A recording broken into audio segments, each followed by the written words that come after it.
Back in '96, Shinji Mikami directed what would go on to be known as the first survival horror game and one of the best games to come out of the '90s. And while there was already Welcome Home and Alone in the Dark years before, Resident Evil, initially released on the PlayStation, would pretty much set the tone for an entire genre. Alright, most of you already know that it was a classic, right? I love this part from the original. You know, the chopper goes down, and it's not that they couldn't afford actual burning wreckage so the actors could genuinely react to something. They just knew that these actors were so good, their faces could convey anything. Oh yeah, this got cut too because Capcom didn't want to be responsible for getting kids to start smoking. So thankfully underage smoking never became a problem. The cover art, it's supposedly taken from a Marvel promo comic that actually came out after the game. So I'm not sure about that. Rumor has it that this was supposed to be the cover art before they went with the previous image. That guy right there, that's Richard Aiken. He's the blonde guy who's going to help you out later in the game. All right, this game was so good that they already started working on a sequel not even a month after the original release date. Even still, Mikami felt like he hadn't fully realized his vision, and that, of course, it didn't age well as compared to the sequels. So, 6 years later, he had a really rich uncle that died and left him a ton of money. No, actually, that didn't happen. Capcom had a deal with Nintendo to put out 5 exclusives, and one of them just happened to be the incredible Resident Evil remake. And this can be tricky because sometimes when a director gets the money and technology to redo their one-time masterpiece, you sometimes get this. Alright, but this time he fucking nailed it though. I mean, look at these backgrounds and this full HD 60 frames a second. Now YouTube smooths this out pretty well, so it's gonna look pretty fluid when it's streaming. But you know, playing this, it just looks like a freaking dream. It's awesome. This time around, you have these particle effects and you have full motion video layered with these pre-rendered backgrounds. It's just gorgeous now. Anyways, let's get this started. Instead of hard, normal, and easy, they have this new way of letting you choose the difficulty. And I decided to go with medium, but in hindsight, if you're familiar with this game, or just gaming in general, go with hard, because this is pretty forgiving. You get a lot of ammo, healing items, ink ribbons. Now, as far as controls go, I'm using a controller into a PC. So the tank controls are still there if you want to use them with the D-pad, including the quick turnaround button. But with the stick function, it incorporates auto run, and you're free to change direction anytime you feel like it without losing speed. The only caveat is that since backgrounds are pre-rendered, if you're holding, let's say, down to go in whatever direction you need, if you keep holding the stick in that manner, you'll keep heading in that direction, regardless of how the new background has you situated. It's a bit tricky and takes getting used to because it's easy to fall into the reflex of wanting to move the stick in the direction that the new background presents you with. Make sense? Look, Chris. I'm liking the first name with last initials there. That's how the pros do it. Damn it. Make for that mansion. Okay, that's way too far to be outrunning those dogs. I think you'd better take a look at this. Let's just hope it's not Chris's. Here's that cutscene we all remember, but now it's all HD'd. Barry! Let me take care of it. Okay, I'm putting that one on you, Barry, you dipshit. Shoot straight. Okay, a quick little tip about this hallway here, the dog hallway, or the dog way. If you go in this way, you go in east and go north, they're never going to come out. They only get triggered to come out if you come the opposite way. If you come south and then go west. If you just keep on going this way, they're never going to come out. They never did in my playthrough. Okay, that guy is not a zombie. He's just blasted, you know? Like, I look like that. I mean, there is a bar in this house, so, you know, there's that. All right, then you take yourself up to the second floor dining room, and you push this statue off the edge. Ow! Oh! Oh! What the hell is wrong with you? Look at this initial shot right out of the loading screen. I mean, it's a really nice shot, but it's also really unsettling. Now, the developers did tons of these great little bits where you enter a room or a hallway and you're greeted with this tense feeling, and all they really had to do is just give you a half second of the camera settling into place. You know, it's brilliant. A green arrow in here will take you where the fucking super zombie is. Okay, so this is really stupid, right? They put this super zombie thing in this coffin suspended by 4 chains above this sealed off crypt. You can read a file in the Crimson Head in the lab where they talk about this asshole like, we didn't kill him properly so he went apeshit, and we decided to get rid of him in the weirdest way possible. It's like that scene in Naked Gun 33 1/3 where Frank and Jane had to do something with that old lady, so they put her in the car with her arms through the windows and her head up to the sunroof, and even Jane knows it's the stupidest fucking thing ever and asks Frank, is it not ridiculous? And he's just like... Not really. It's happened to me a couple of times. Alright, one thing that this remake did was the addition of these defensive single-serving weapons like the taser charges and daggers, but they sort of broke the game slightly because at any given moment you could have like 3 charges on your taser and 3 daggers. Fuck these zombies. burn these assholes too. This is actually a great little thing they did to make it seem like, oh wow, that's continuity. I killed a zombie and he's still there. Like, no, they'll turn into Crimson Heads if you don't burn them or just blow their fucking dome off.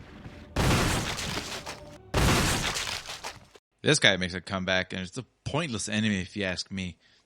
Fuck this plant. See you in hell. And more item hunting.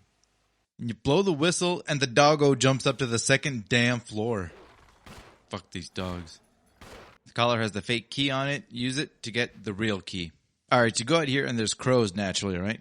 How did this guy die with a damn grenade launcher? I mean, there's no destruction around, no bird guts everywhere, nothing smoldering. I mean, the thing has ammo when you get it, right? And the son of a bitch just sat there and got pecked to death.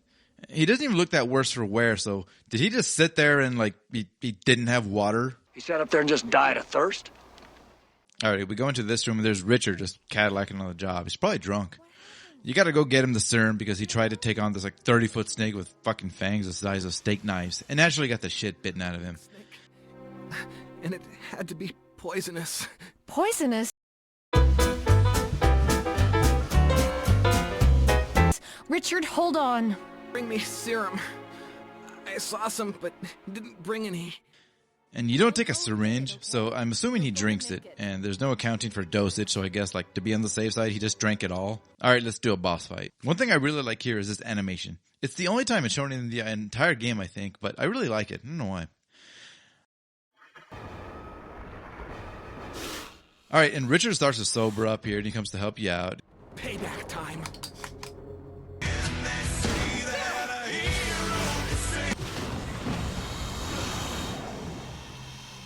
And makes the good sacrifice, pulling a John Voight here with Yawn. Yeah, the snake is called Yawn. Off to more item hunting, go to the bar and play a tune on the piano to open a door.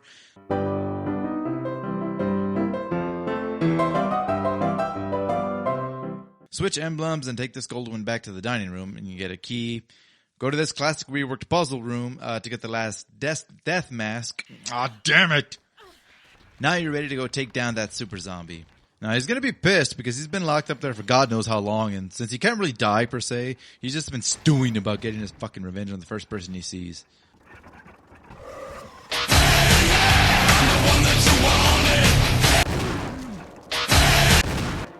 He's actually no big deal really, he goes down like a punk. Take the umbrella thing, and now it's time to finally go outside. Alright, this is where you're going to start finding fade sprays in almost every room, so just start stockpiling them. This path here will lead you down to where you can use that wind crest you got. It goes into the gravestone, gives you these, put these over there, and get the Magnum, which is my favorite gun in the game. And it just sounds badass. This will take you to the shack where you see the first appearance of Lisa Trevor. She's creepy as shit, and actually was an idea that was going to be in the first game back in '96, but was scrapped, likely due to tech or finance limitations.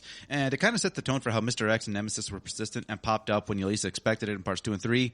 And she's invulnerable to everything, so just to run around her, even if you take damage, just get faded and keep moving.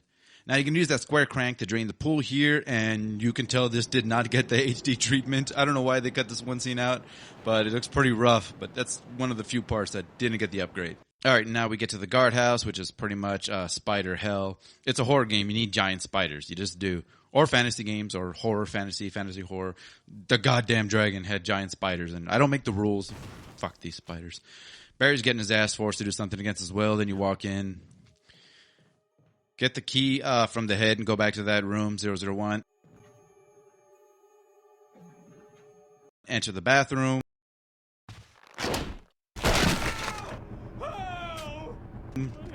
Dumbass didn't find a strong enough rafter. Go back to that room where Barry was talking to himself and move the bookshelves and go down below.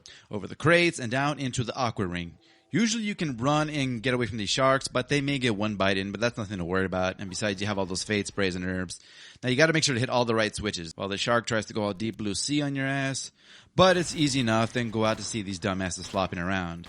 Now you don't need to kill them, but, fuck these sharks. On the way out, grab the map, but don't investigate. There's bees here the size of rabbits. I mean, they're like fucking flying rabbits. Fuck these bees. Now, here you can cook up the V-Jolt and go use it down on Plant 42 roots, but I actually screwed up here and didn't really know where I was going, so I just entered this plant's room and just ended up having to fight it anyways. Oh, fuck this plant.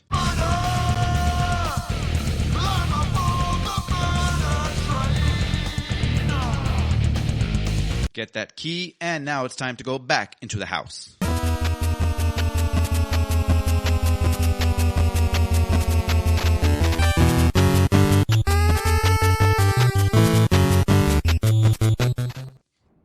These assholes show up now, but you're getting pretty stacked on ammo and health items at this point, and the way the health system works is that technically your character will show signs of their injury in their walk, but only when it's on danger, and for Jill that means one more hit and she's done.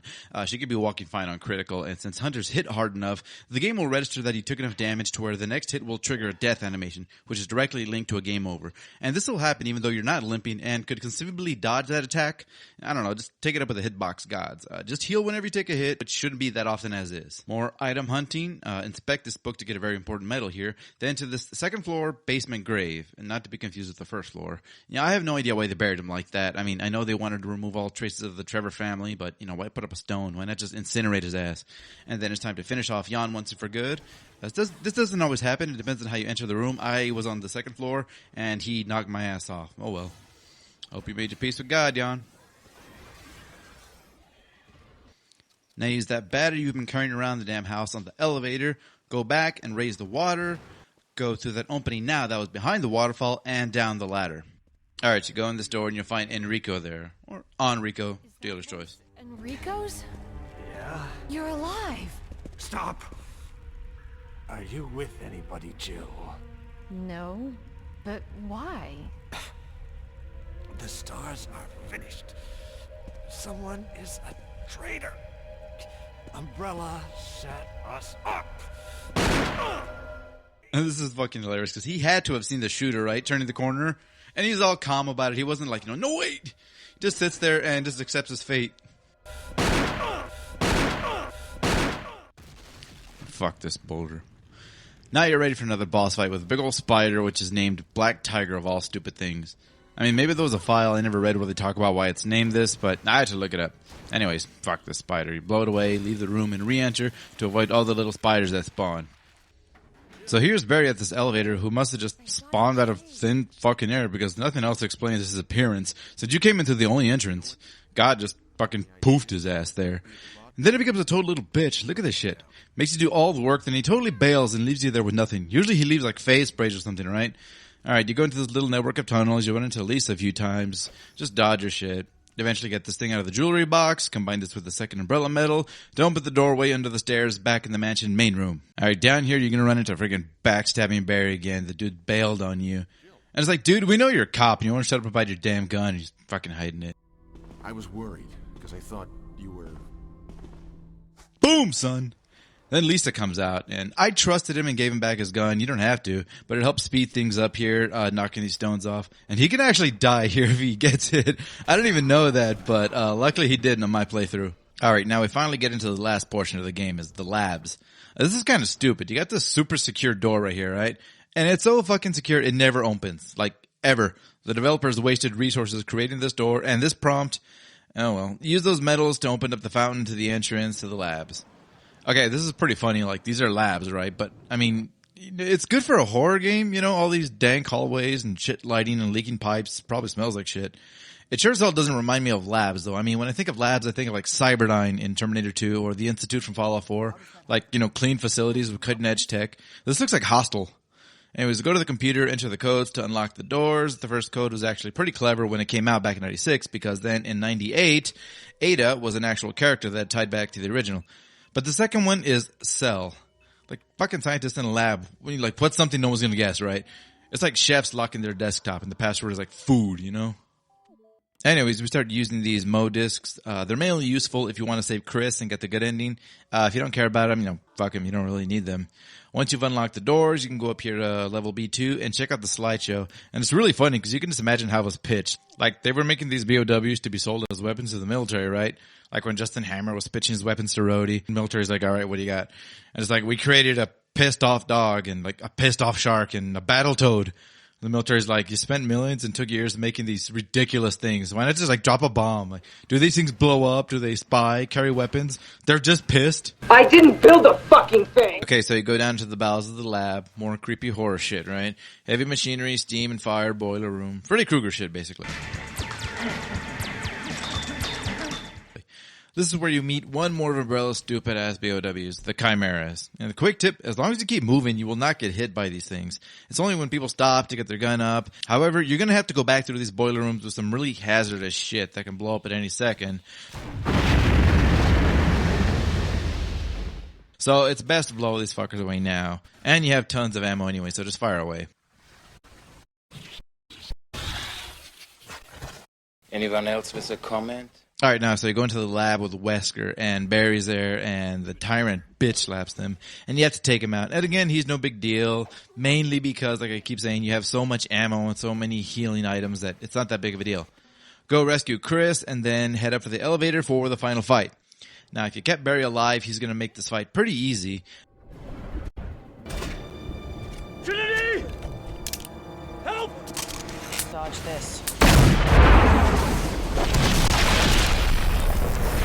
So that does it for Jill's playthrough and a full, albeit super condensed, run-through of the Resident Evil remake in HD. I hope you guys had as much fun watching it as I did playing it and putting this video together. If you did, please make sure to like and subscribe. I might be looking into doing this with more games. If you'd like to comment what was good, if you didn't like it, tell me what you didn't like, and also if you have game suggestions you'd like to see me check out. On that note, I am Omar, and I will see you guys next time.